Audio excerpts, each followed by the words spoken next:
Salam əziz tələbələr, bugün sizlərlə sahə perimetr mövzusunun birinci hissəsini çəkəcəyik. Deməli, birinci hissə ilk sualda bizdən soruşur ki, aşağıdakı düzbucaqlının sahəsi neçədir? Düzbucaqlının sahəsini enini uzunluğuna vurmaqla tapırıq. Deməli, burada biz 5-i 12-yə vuracaq. 5 vur 12 eləyir 60. S bərabərdir A vurulsun B.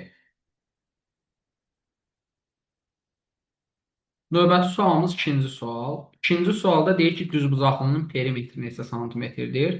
Düzbucaqlının perimetr düsturu P bərabərdir. A plus B vurulsun 2-yə bərabərdir. Deməli, biz burada 5 ilə 12-ni toplayacaq. Bu eləyir 17. 17-ni də 2-yə vuracaq 34. Cavabım olur yenə B variantı.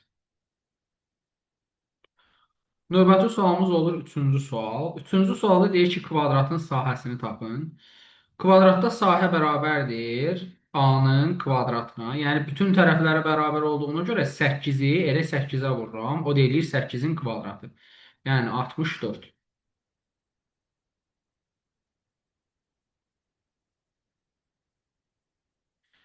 Perimetrdə isə tamamilə fərqli olaraq burada P bərabərdir 4A-ya olur. Və A-nın yerində yenə 8 dayanır. 8-i də 4-ə vuranda 32 eləyir. Yəni, bunun da perimetri bərabərdir 32. Növbəti sualımız 5-ci sual.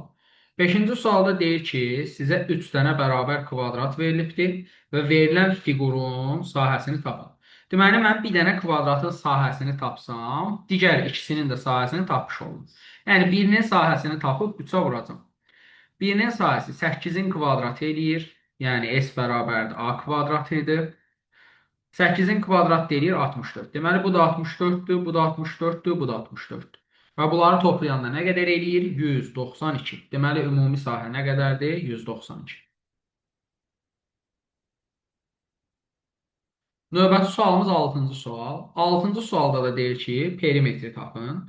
Perimetri taparkən biz yalnız kənarları nəzərə almalıyıq. Yəni, kənarların uzunluqlarını cəmləməliyik. Burada mərkəzdə qalan bəzi hissələr var ki, biz onları cəmləmirik. Çünki onlar fiqurun içərisinə daxildir və o sahəyə girir. Deməli, bunun bir tərəfi 8-dirsə, deməli, digər kvadratlarında bütün tərəfləri 8-dir. Çünki bunlar bərabər kvadratlardır. Burada 8-dir, burada 8-dir, burada 8-dir, burada 8-dir, burada 8-dir. Və gördüyünüz kimi ümumi uzunluq 16 oldu. Buranın uzunluğu da 8-dir. 16-dan 8 çıxanda bu 2 dənə balaca hissəyə, yəni bura ilə buraya qalır 8. Mən də 8-i 2 yerə parçalayıb buraya yazıram ki, daha rahat hesablayım. Burada 4 yazıram, burada 4 yazıram. Rahat şəkildə hesablana bilsin. Və sadəcə perimetrdə nə edirəm? Toplayıram. Deməli, 1, 2, 3, 4, 5, 6, 7 dənə və 2 dənə də 4 birləşir 1 dənə.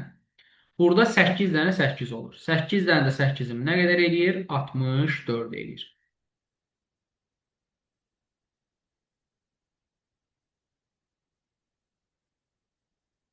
Növbəti sualımız 7-ci sual. 7-ci sualda bizdən düzbucaqlı üçbucağın perimetrini soruşur. Daha doğrusu sahəsini soruşur. Düzbucaqlı üçbucağın sahəsi düzbucaqlının yarısına bərabərdir. O zaman düstur çıxarsaq S bərabərdir. A vurulsun B bölünsün 2. Və sizə A-nı da verib, B-ni də verib. Yəni A 8-dir, B də 10-dur. 8 vurulsun 10 bölünsün 2.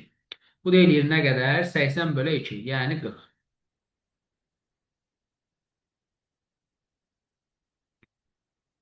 Burada da bir başqa düzbucaqlı veribdir. Üçbucaq. Düzbucaqlı üçbucağın yenə sahəsini hesablayanda katetlərini bir-birinə vururam. Yəni 6-nı 14-ə vururam və bölürəm 2-yə. Bu da 3 vurulsun 14 eləyir. 3 vurulsun 14 eləyir 42. Növbəti sualım 9-cu sual. 9-cu sualda bizdən bərabər yanlı üçbucağın sahəsini istəyir. Və bərabər yanlı üçbucağın sahəsini taparkən ilk növbədə mən hündürlüyü bilməliyəm. Hündürlük də gördüyünüz kimi düzbucaqlının tərəfinə bərabərdir, yəni 15-dir. Burada S bərabərdir 2-də 1 A H. H hündürlükdür, A isə oturacağı yazılan rəqəmdir. Yəni 2-də 1 vurulsun A, yəni oturacaq 8, vurulsun hündürlük, yəni 15. 8 ilə 2 gedir. Burada 4 qalır. 4-ü 15-ə vuranda eləyir 60.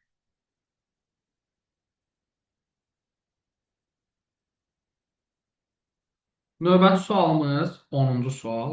10-cu suala gəldikdə bizdə buradan nə istəyir? Bizdən istədiyi çevrənin sahəsidir. Və çevrənin sahəsini bilmək üçün biz ilk növbədə radiusu bilməliyik. Radiusu verib, radius 8-dir. Radiusa yazırıq 8. Və düsturumuz da S bərabərdir pi r kvadratıdır.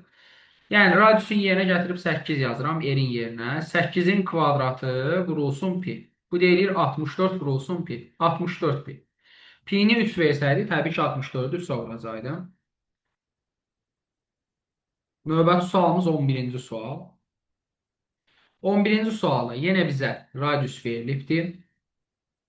Radiusumuz gördüyünüz kimi 11-dir.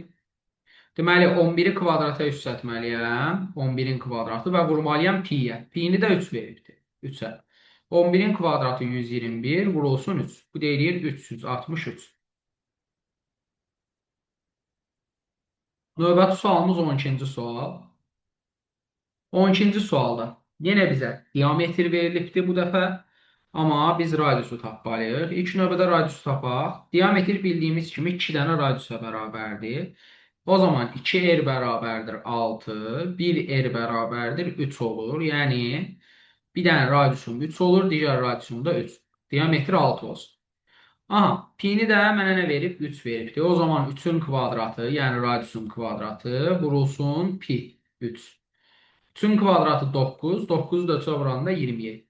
Deməli, bunun da cavabı olur 27.